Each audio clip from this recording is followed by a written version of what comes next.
안녕하세요. 오늘 주제는 영원으로 경매 시장 40억 자산가가 된 과정에 대해서 그의 일대기에 대해서 한번 들어보도록 하겠습니다. 모두 여기 계신 분들 모두 박수!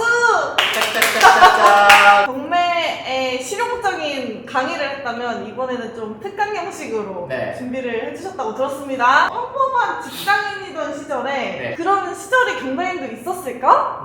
우리 중학생들 만나면 항상 그럴 때가 있으셨어요? 막 이렇게 놀라시잖아요. 그걸 한번 또 구독자분들께 나누는 시간을 가져보도록 하겠습니다. 오늘 제가 PPT로 좀 간단하게 준비를 했는데 저 또한 처음 경매하던 시절이 당연히 있었겠죠. 저라고 뭐 처음부터 지금 이 모습은 아니었을 거고요. 교육 들으러 오시는 분들은 저의 과거는 보이지 않고 현재 이 모습만 보이니까 뭔가 경장이는 과거에도 이런 모습이었을 거다라는 생각을 많이 가지시는 것 같아서 저의 과거 사진도 좀 보여드리고 과거에 제가 어땠는지 좀 얘기를 들려드리는 시간을 가지면 좋지 않을까 생각합니다. 처음 낙찰받은 게 2018년 6월이에요. 그 물건을 오늘 또 소개해드릴 건데, 그러면 제가 경매 공부를 또 하던 시기가 있었을 거 아닙니까? 낙찰받기 전에. 2018년, 그게 벌써 7년 반인 전이네요. 2018년도 제 모습을 좀 보여드릴 건데, 저라고 뭐 특별하지 않았습니다. 저도 경매에 대한 지식이 없고 부동산 투자를 해본 적이 없었기 때문에 저도 기본기를 닦는 시간이 있었어요. 다만 저는 학원을 다니거나 어디 교육을 들으러 가지는 않았고요. 저 스스로 돈도 없었기 때문에 저 혼자 도서관 가서 책 보고 공부하고 유튜브 무료 영상 보고 먼저 하신 분들의 발자취를 조금씩 따라가다 보니까 지금의 이 자리까지 오게 됐다라고 말씀드리고 싶습니다. 저도 여러분들이랑 똑같았어요. 회사 다니면서 월급이 그 당시에 실수령액이 310만 원 정도였던 걸로 기억을 해요. 차곡차곡 모았던 것도 아니에요. 통장에 돈이 들어오면은 그걸 다 뭐 술 먹고 친구들이랑 놀러 가고, 그 당시에는 29살이었으니까 저도 쓰는 돈을 족족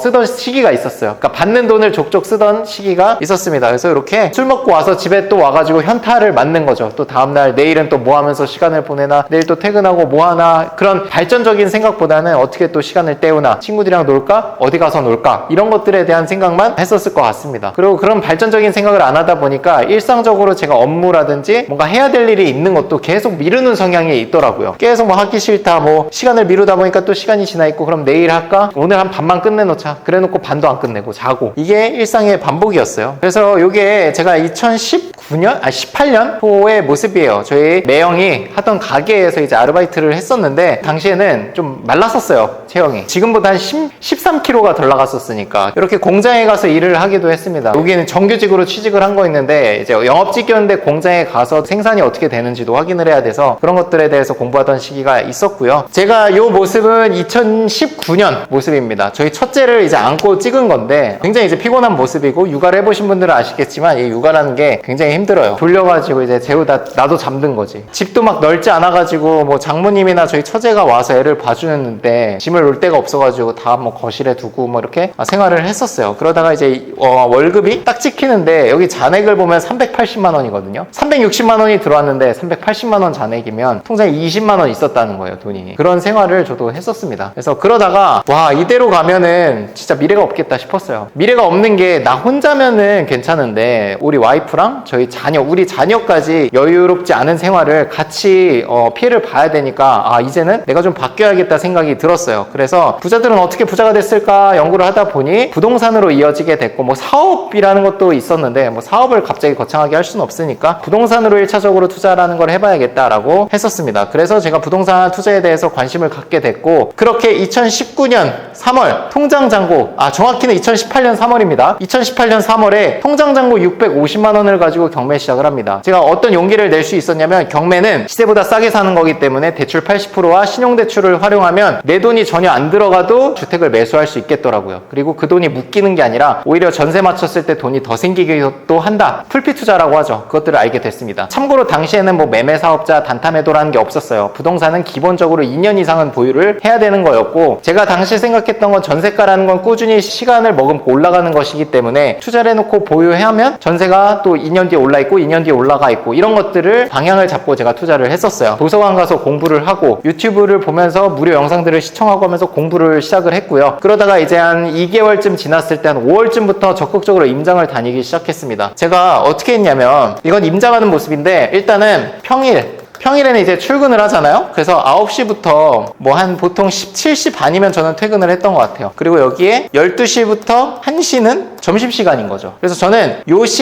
시간과 퇴근 이후 시간을 적극적으로 활용을 했어요. 여기에 점심 한 30분이면, 남자들은 국밥 먹으면 한 20분이면 먹거든요. 먹고 나와가지고 나머지 시간에 이제 전화를 돌리는 거예요. 어디에 전화를 하냐? 부동산에. 퇴근하고 나서 집에 와가지고 물건을 쫙 추립니다. 다음날 점심시간에 전화할 물건들을 쫙 추려요. 그리고 그냥 입찰 준비하는 물건들 뿐만 아니라 그 동네에 있는 중개사님들의 연락처를 쫙 보내놓습니다. 해서 점심시간 30분 동안 전화기만 돌리면 한 10군데 이상 전화를 해요. 근데 빌라는 보통 3군데 이렇게 얘기를 하는 사람도 있는데 10군데 정도만 전화를 하면 가격선이 어느 정도 나오거든요. 그걸 계속 한 거예요. 퇴근하고 물건 찾고 권리분석이야 뭐 바로 보면 나오니까 다음날 점심시간에 점심 먹고 전화 쫙 돌리고, 그 생활을 이제 반복을 했었습니다. 그 생활을 이제 3월부터 한 6월, 7월까지 하다가 제 기억에 한 7월쯤에 첫 낙찰을 받은 것 같아요. 그 물건이 이 물건입니다. 간단히만 설명을 드릴게요. 1억 5천짜리가 1억 2천이 됐을 때 권리분석 문제 없고요. 월세입자가 살고 있었고, 제가 그거를 약 82% 가격에 1억 2,300만 원에 낙찰을 받았습니다. 그리고 제가 이거를 뭐 단타매도로 당시에 팔 수는 없었으니까, 양도세 중과라는 게 있었으니까 지금까지도 갖고 있어요. 여기 살고 있는 세입자랑 재계약을 해서 보증금 2,500에 월세 35였던 걸 45로 올려서 재계약을 합니다. 그래서 명도라든지 이런 게 전혀 필요 없었어요. 왜냐면 계속 살고 계셨으니까. 이 집을 낙찰받고 보증금 2,500만 원을 받으니까 제 투자비가 제로가 들어갔습니다. 그리고 심지어 낙찰 1억 2,300에 받고 대출이 1억이 나왔어요. 그러면 나머지 2,300만 원 플러스 취등록세 법무비 합치면 약 200만 원 정도가 추가로 나왔거든요. 총 2,500만 원이 내 돈이 필요했습니다. 이 돈을 저는 마이너스 통장을 활용했어요. 직장인이었기 때문에 마이너스 통장을 뚫어서 그걸 잠깐 끌어와서 잔금 납부하고, 그리고 다시 보증금 2,500만 원 나중에 받은 거를 다시 마이너스 통장에 채워서 넣었더니 나중에 투자하고 나서는 들어간 돈이 전혀 없게 됐죠. 그러고 대출이자 20만 원 나오고, 그리고 월세는 45만 원을 받게 됐습니다. 중요한 게 내가 대출이자 내고 25만 원 남는 게 중요한 게 아니라, 여기에 깔고 앉은 저의 매도 차익이 요 당시에 매매 시세가 1억 5천에서 한 1억 6천 정도가 됐거든요. 2천만 원 이상의 차익을 누리는 데 있어서 제 돈이 들어간 게 전혀 없다라는 게 포인트죠. 이걸 경험하면서 이 경매를 활용하면 진짜 인생을 바꿀 수 있겠다 생각이 들었습니다. 아니 근데 충격이 생각보다 컸을 것 같아. 그냥 이렇게 담담하게 얘기하시지만 네. 아니 돈이 하나도 안 들어갔는데 25만 원씩 매달 꽂힌다고? 매달 꽂히면서 시세 차익은 갖고 있는 거죠.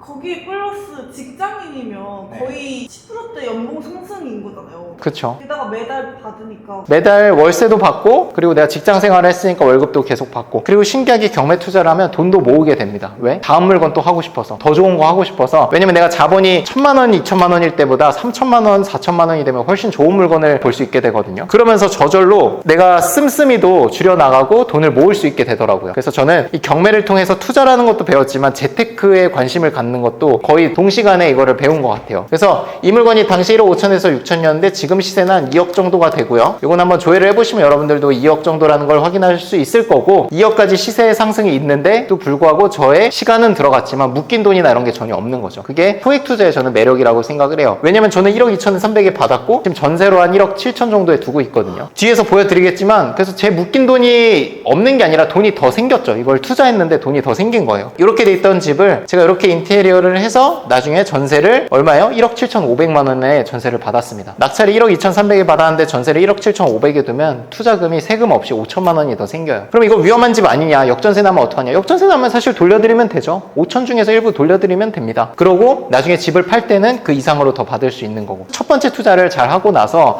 이 경매는 웬만한 큰 시세 하락이 있지 않는 한 웬만하면 손해볼 일이 없겠다라고 생각을 했습니다. 이렇게 이제 성공적으로 첫 투자를 했는데, 제가 항상 성공적인 투자를 했던 건 아니에요. 왜냐면 여기서 생긴 투자금으로 일부는 갭 투자도 하고 일부는 경매로 계속적으로 했지만, 갭 투자를 하다 보니까 경매 투자에서 실패한 적은 없어요. 근데 갭 투자를 하니까 이게 싸게 사는 게 아니라 시세대로 사는 거잖아요. 그러다 보니까 시세 하락이 좀만 있어도 바로 마이너스더라고요. 이 차이가 굉장히 컸습니다. 굉장히 좋아 보이는 오피스텔, 흔히 말하는 이제 아파트형 오피스텔, 아파텔이라고도 불리는 방 3개 화장실 2개짜리 오피스텔을 2021년 정도에 투자를 했었어요. 그 집은 제가 실거주도 했었는데 이 물건에 투자하고 굉장히 큰 손실을 봤거든요. 그래서 깨달은 게 외관이 훌륭하다고 훌륭한 투자가 아니구나. 결국 투자라는 건 허름한 걸 하더라도 돈을 벌어야 되는데 그 돈을 버는 데 있어서 외관의 중요성은 그렇게 중요하지 않다는 걸 깨닫게 됐습니다. 외관상 이런 거를 투자해야 되는 거 아니야? 처음 하시는 분들이 생각할 수 있어요. 신축이고 좋아 보이잖아요. 근데 신축이고 좋아서 임차인은 잘 받을 수 있겠지만 내가 팔았을 때 차익을 남기기에는 사실 이런 것들이 오히려 가격 거품이 낄 수 있기 때문에 위험할 수 있다는 걸 말씀드리고 싶었어요. 실제로 이 단지가 어디냐면 광교 더샵이라는 오피스텔 단지입니다. 아파트 단지에 섞여서 이제 이제 뭐 101동부터 제 기억에 108동까지는 아파트고 201동, 202동은 오피스텔 동이었거든요. 제가 오피스텔 동을 투자를 했습니다. 왜냐면 이미 전 다주택자였기 때문에 대출을 받으려면 아파트는 투자할 수가 없었어요. 대출 규제가 있었어서 2021년도 당시에 아파트 규제가 막 있을 때 광교 더샵이라는 이제 신축, 준신축급 오피스텔을 얼마에 샀냐? 한 요쯤에서 샀던 것 같아요. 제가 9억에 샀습니다. 9억에 샀던 거를 제가 한 3년이 지나고 나서 6억 8천에 매도를 했습니다.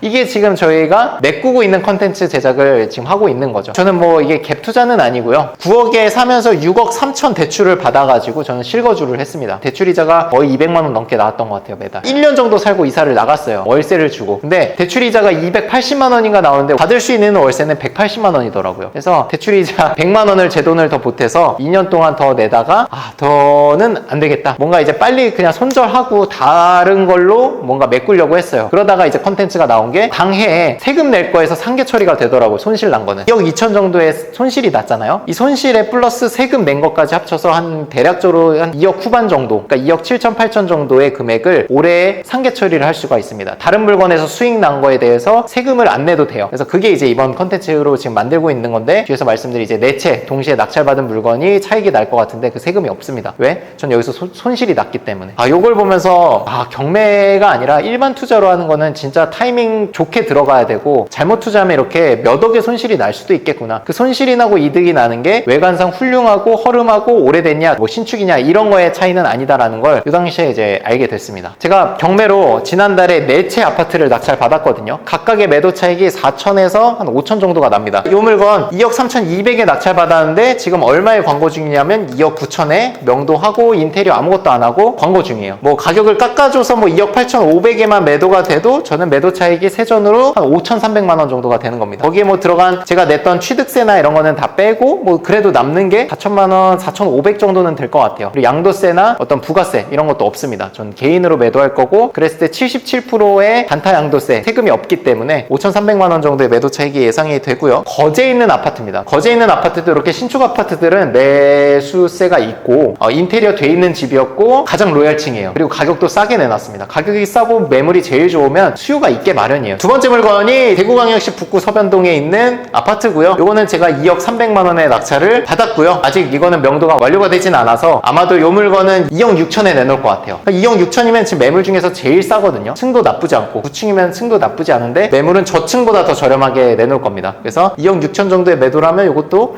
매도 차익이 세전으로 5,700, 그리고 부대 비용들이나 뭐 취득세 낸 거 합치면 요것도 4,500에서 한 5천 정도 남을 걸로 예상이 돼요. 세 번째 물건은 이제 충청시 청주 용암동에 있는 용암현대 아파트입니다. 이것도 뭐 위치가 중요한 게 아니라 매도가 얼마에 되는지가 중요하겠죠. 인테리어가 완전히 돼 있는 집이고 2억 3,200에 낙찰받은 거를 저는 2억 9천에 매도할 예정입니다. 그래서 매도 차익이 이것도 한 5천 중반에서 한 6천 정도 될 거라고 예상을 하고 있고요. 마지막 물건은 부산에 있는 아파트고요. 대형 평수고 1억 7,200에 받은 게 지금 매물 기준으로 봤을 때 제일 싼 게 2억 6,500이에요. 제가 이거는 뭐 2억 6천에는 매도가 어렵다고 말씀을 하셔가지고 2억 한 4천 정도에 매도할 예정이고, 그랬을 때 세전으로 약 7천만 원 정도의 매도 차익이 있어요. 비용 낸 것들 다 제외하면 6천 정도는 남을 걸로 예상을 하고 있습니다. 그래서 요게 이제 최근에 제가 빠르게 낙찰받았던 물건들이고, 그 다음에 이제 말씀드리고 싶은 게 제가 그동안에 경매하면서 어떻게 인생이 바뀌었고 어떤 물건들을 받았는지, 그거를 제가 채수가 워낙 많기 때문에 그걸 다 이 자리에서 소개할 수는 없고요. 제가 현재 갖고 있는 부동산 채수는 23채 갖고 있습니다. 원래 19채였는데 4채를 동시에 낙찰을 제 명의로 받았으니까 23채가 됐고, 총 자산으로 치면 원래 40억이었는데 2억짜리 4채 받았으니까 50억이 됐겠네요. 그래서 총 23채 50억을 갖고 있습니다. 하지만 요거는 플러스 마이너스 뭐 알파가 당연히 있겠죠. 시세라는 게 항상 일정하지 않고 변동이 있으니까 자산 기준이기 때문에 어떤 전세 보증금이라든지 월세 보증금, 대출 이런 것도 다 포함이라는 거. 아까 화곡동 낙찰받은 그 물건이 18년 6월이더라고요. 그게 첫 낙찰이고 지금 25년 6월이 딱 끝났네요. 정확하게 8년차 경매 투자자가 됐습니다. 근데 뭐 제가 아까 보여드린 대로 경매만 했던 건 아니고 저는 일반 갭 투자도 했고 하다 보니까 보유하는 채수도 많고 이렇게 보이는데, 제가 뭐 매도한 차익이나 지금 들고 있는 물건 중에도 제가 얼마에 샀고 지금 시세가 있을 거잖아요. 그 차이를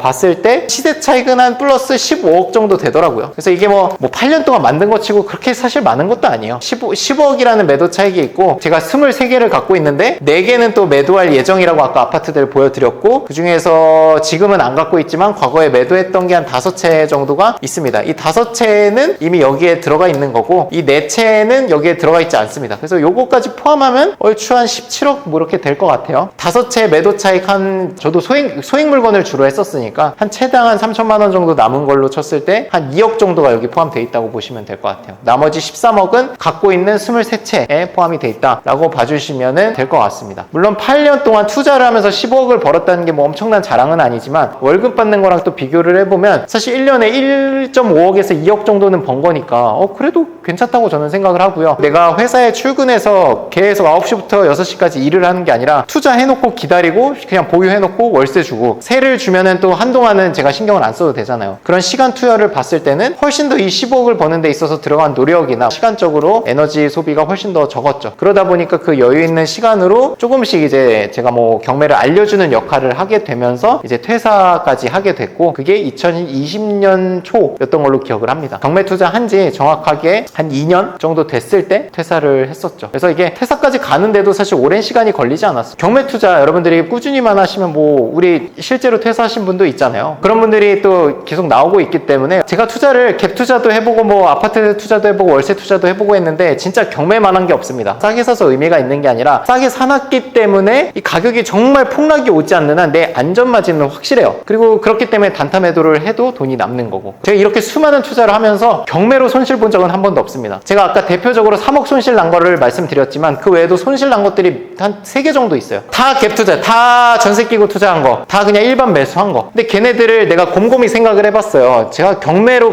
그때 입찰을 했으면은 이게 손실을 피할 수 있었을까 생각을 해보면 그건 또 아니에요. 근데 동시에 뭐가 있는 줄 아세요? 낙찰도 안 됐을 거예요. 마이너스가 났다는 거는 낙찰이 안 된 게 다행인 거거든요. 지나고 봤을 때는. 그때는 그렇게 상승장 때는 경매 시장에 들어와도 경매장에 가도 사람들이 입찰을 굉장히 높게 합니다. 그래서 낙찰되기가 어려워요. 근데 지나고 나면 그 낙찰 안 된 게 다행이라니까요. 3년이 지났을 땐 그거보다 가격이 더 내려가 있으니까. 그래서 경매는 뭐냐? 내가 낙찰이 됐다는 거는 그만큼 확실하게 싸게 사는 거고 그만큼 안전마진이 있는 거고 장기적으로 봤을 때도 이득이 있을 확률이 높다라는 걸 말씀드리고 싶습니다. 저는 이렇게 얘기하고 싶어요. 경매 시장에는 항상 매물들이 쏟아집니다. 경매는 평생 돈 버는 시장이에요. 자, 생각을 해볼게요. 경매는 내가 싸게 받아서 팔면은 바로 돈이 됩니다. 근데 일반 시장은 집주인들이 내놓은 가격에 사면은 그거는 돈 버는 시장이 아닌 거죠. 앞으로 미래를 보고 투자라는 걸 하는 거죠. 근데 경매는 사실 미래를 보고 투자하지 않아도 돼요. 현재만 보고 투자를 하면 됩니다. 현재 2억에 팔리면 1억 7천, 1억 6천에 사서 2억이 아니더라도 1억 9천에 팔아도 돈이 남아요. 그거를 반복할 수 있는 시장이에요. 일반 부동산은 그게 안 된다는 거죠. 2년 기다려야 되고 2년 기다렸을 때도 안 올라 있다. 또는 오히려 가격이 떨어져 있을 수도 있는 거죠. 그러면 물리는 거예요. 팔지도 못해요. 저처럼 2억 손실 나고 팔아야 될 수도 있어요. 그래서 경매라는 기술을 여러분들이 익혀놓으면 언제든지 내가 투자만 가능하다면 여유 자금이 생기고 내가 언제든지 경매 입찰만 가능하다면 언제든지 평생 할 수 있는 거예요. 저 주택이 23개인데도 지금 입찰 계속 하잖아요. 주택수 상관없이 여러분들 소득 상관없이. 왜냐? 경매기 때문에 또 대출이라든지 이런 데서 웬만하면 안 막으려고 해요. 왜냐면 경매를 막아버리게 되면 돈을 갚아야 될 사람과 받아야 될 사람 또 다 문제가 되니까 이거는 일반 부동산 시장이랑은 또 다른 시장이라고 생각을 해요. 국가에서도 어떤 이제 채무 변제가 어려우신 분들을 구제해야 되잖아요. 그런 차원에서 경매는 또 예외로 두기도 합니다. 그래서 여러 가지 또 혜택들도 있기 때문에 여러분들이 경매 기술을 잘 배워놓으면 평생 굶어 죽을 일은 없어요. 저도 교육이라는 거를 물론 이제 업으로 하고 있긴 하지만 이게 없어도 사실 먹고 사는데 전혀 문제가 없거든요. 그래서 제가 다른 학원이랑 뭐 비교를 하자면 다른 학원은 이제 뭐 초급반, 중급반, 고급반, 뭐 낙찰 보장반 이렇게 여러 클래스가 있는데 저희는 교육이 딱 한 개밖에 없거든요. 저희 정규 교육 딱 그거 하나밖에 없어요. 왜냐면 저도 이제 개인적으로 투자라는 거에 더 힘을 싣고 싶고 개인적으로 투자하는 것들이 있기 때문에 강의를 여러 개 쪼갤 수도 없고요. 제 시간도 없습니다. 그래서 저는 이 클래스 하나에만 집중을 하고 있고 뭐 만약에 이렇게 찾아오시는 분들이 없어도 저도 먹고 사는데 문제가 전혀 없어요. 경매가 있기 때문에 전혀 문제가 없습니다. 자, 그럼에도 불구하고 저한테 이제 조금이라도 더 낮은 진입장벽에서 배우고 싶어 하시는 분들이 계시는 걸로 제가 알고 있어서 저희가 좀 저가에